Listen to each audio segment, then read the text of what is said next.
मैं doctor Ajit Kumar Tiwari economics अपने YouTube channel के 5वें व्याख्यान में आपका स्वागत करता हूं।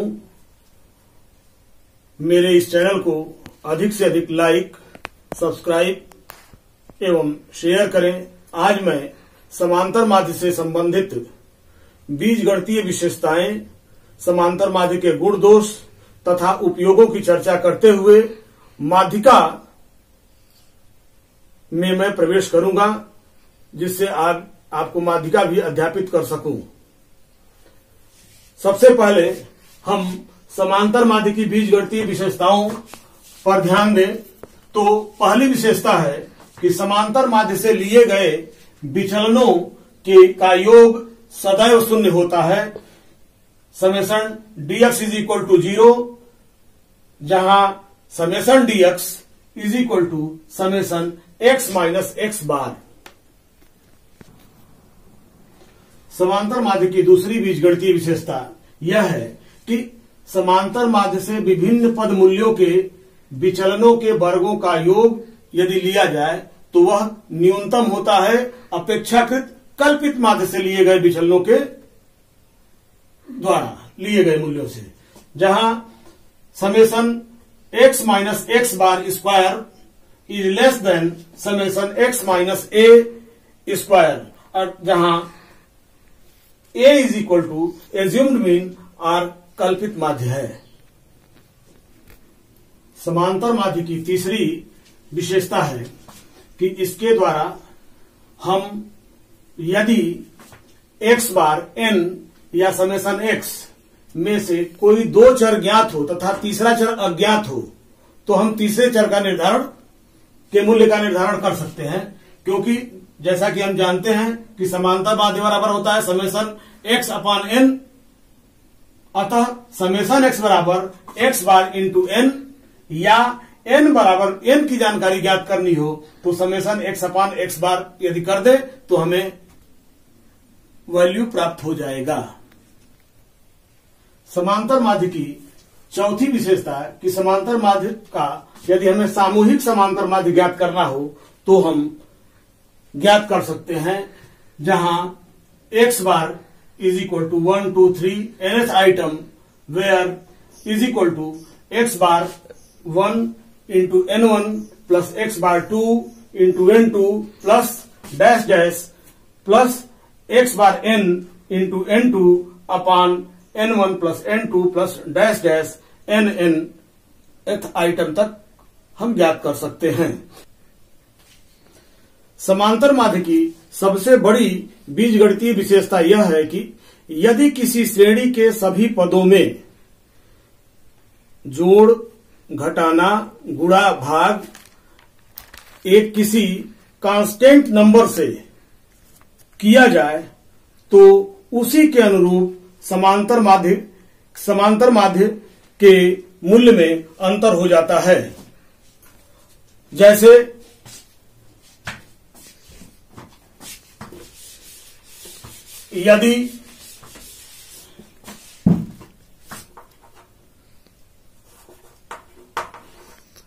यदि श्रेणी के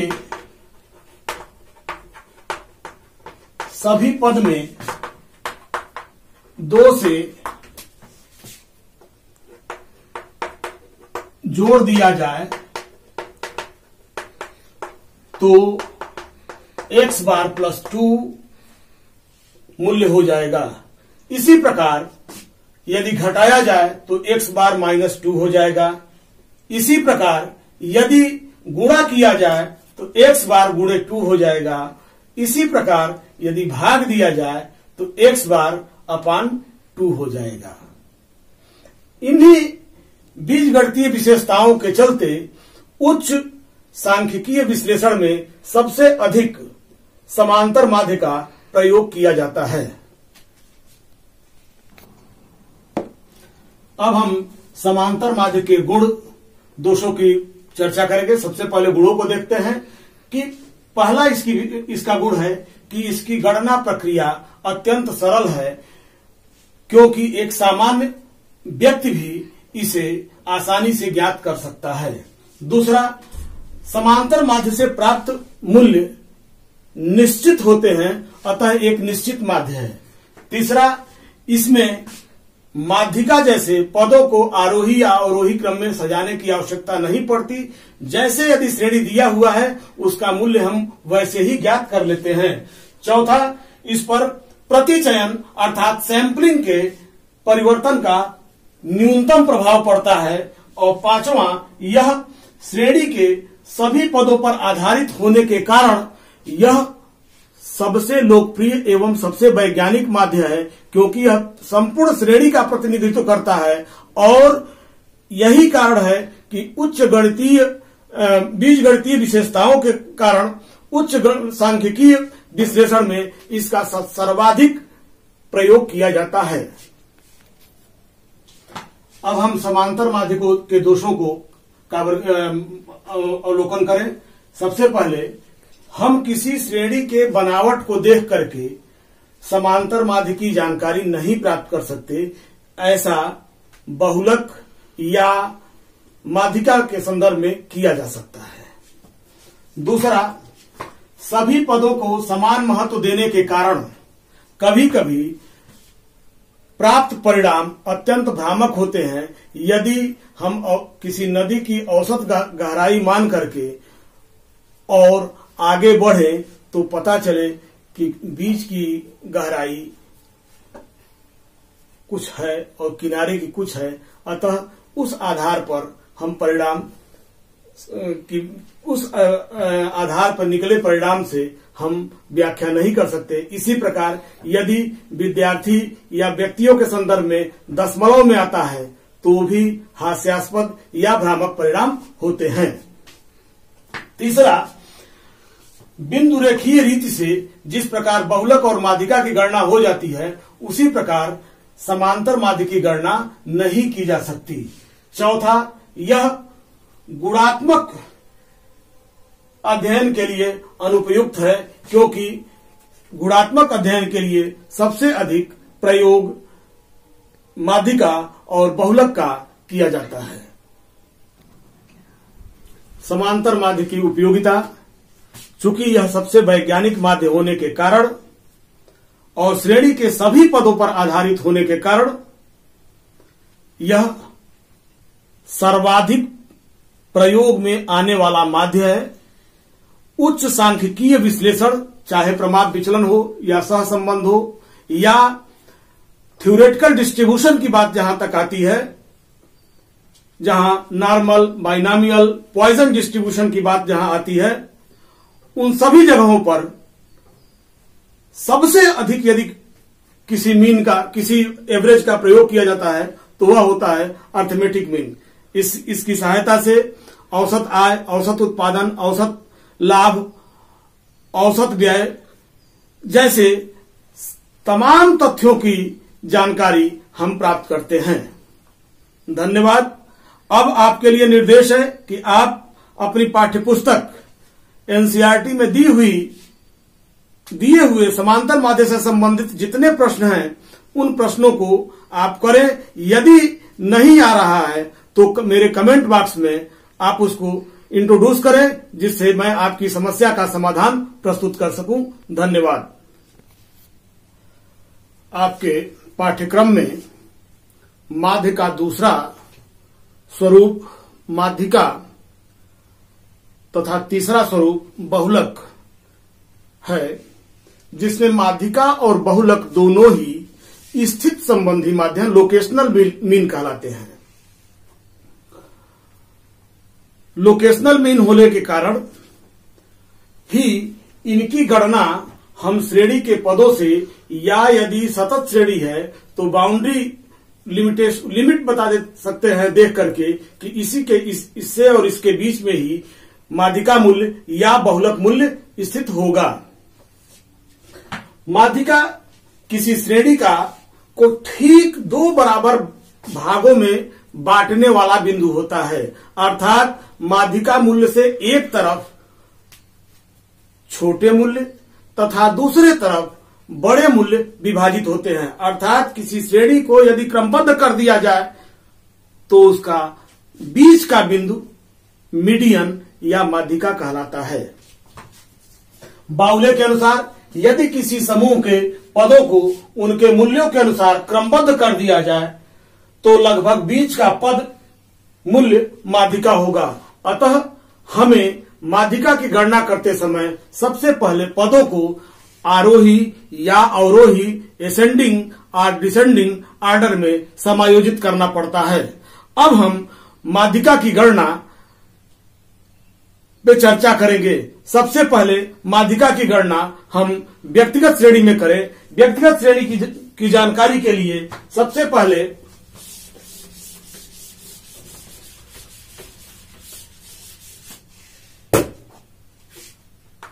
पहला व्यक्तिगत श्रेणी,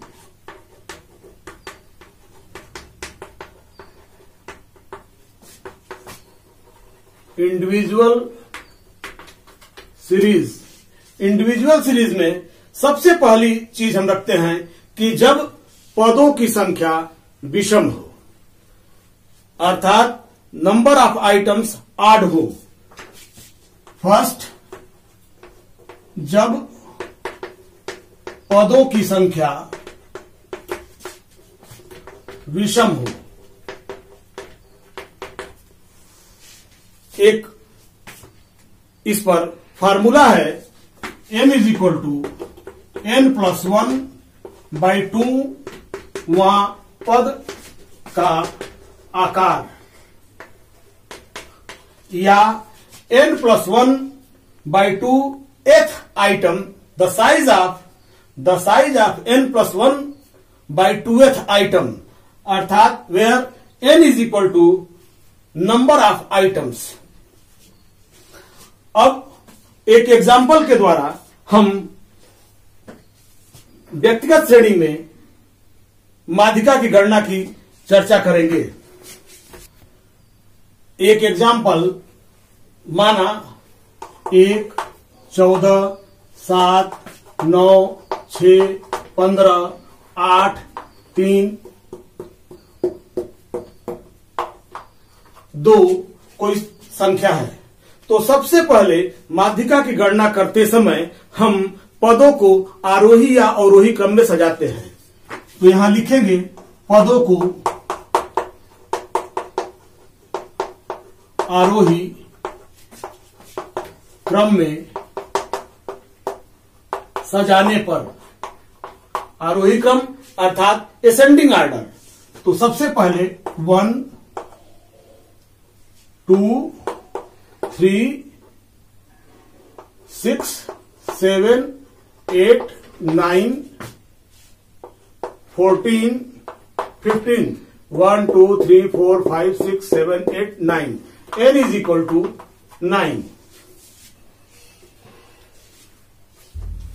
Put in the formula, m is equal to n+1/2th items is equal to 9+1/2 वहां पद का आकार बराबर 10/2 वहां पद का आकार बराबर 5वां पद का आकार।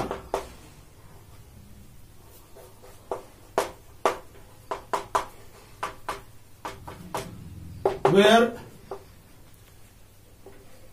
5वां पद का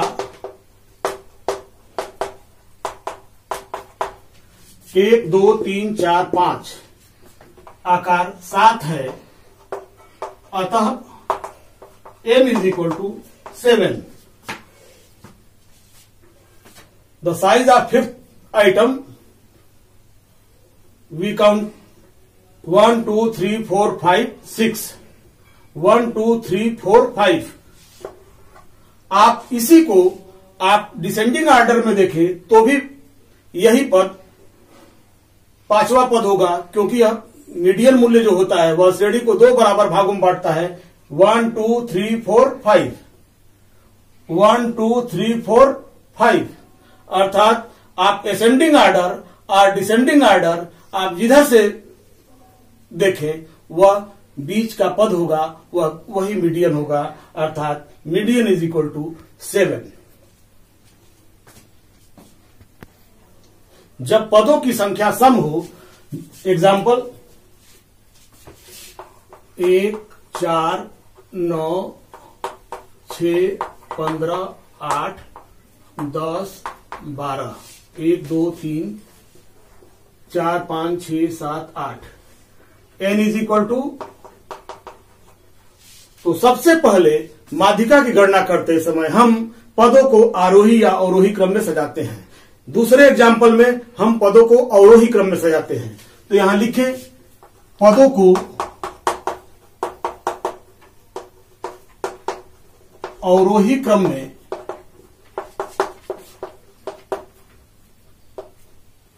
सजाने पर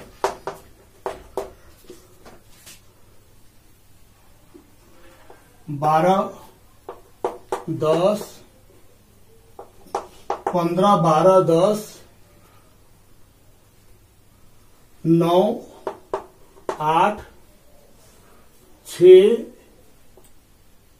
4, 1, 1, 2, 3, 4, 5, 6, 7, 8, n इज इक्वल टू 8।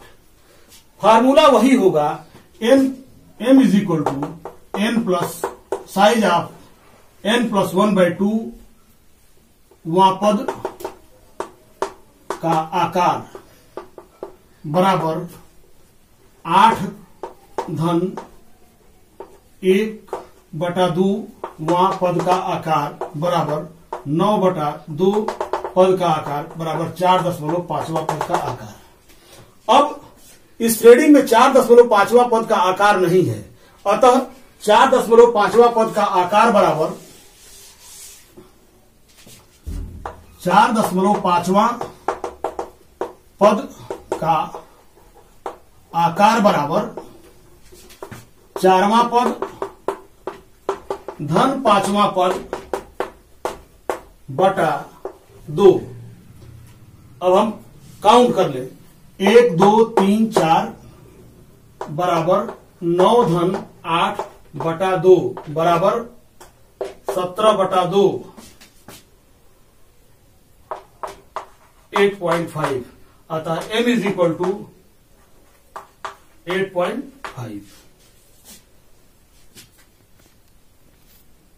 दूसरा, खंडित श्रेणी में माध्यिका की गणना करने के लिए हमें सूत्र में कोई परिवर्तन नहीं करना होता। एग्जाम्पल हम लेते हैं, उस एग्जाम्पल के द्वारा हम बताते हुए चलते हैं। पद आवृत्ति, और तीसरा हमें संचयी आवृत्ति ज्ञात करनी पड़ती है।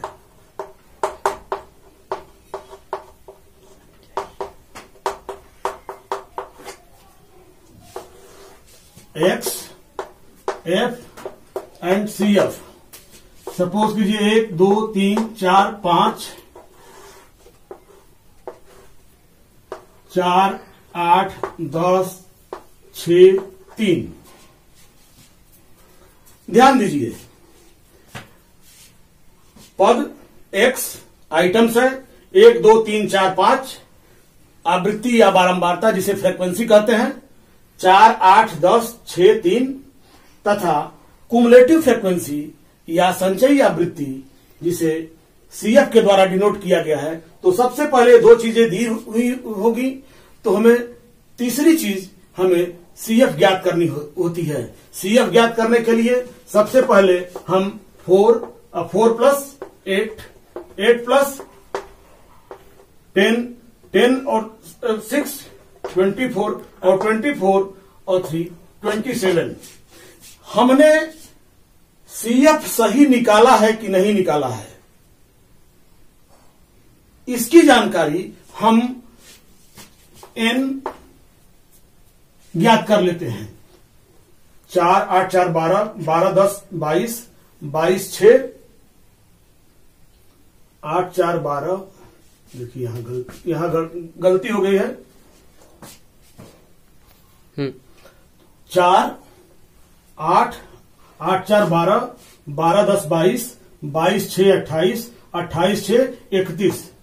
अतः नंबर ऑफ फ्रीक्वेंसीज 31 है और कुमुलेटिव फ्रीक्वेंसी का लास्ट 31 है, अतः दोनों इक्वल होने चाहिए। अब हम निम्न सूत्र के सहायता से समान माध्यिका की गणना करते हैं। m is equal to n+1/2 वह पद का आकार, अतः n 31(1/2) वह पद का आकार बराबर 32/2 वह पद का आकार बराबर 16वां पद का आकार।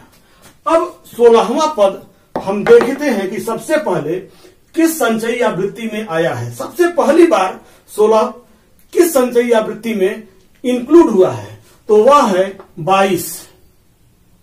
तो 22 के ठीक सामने यदि हम बॉक्स बना लें,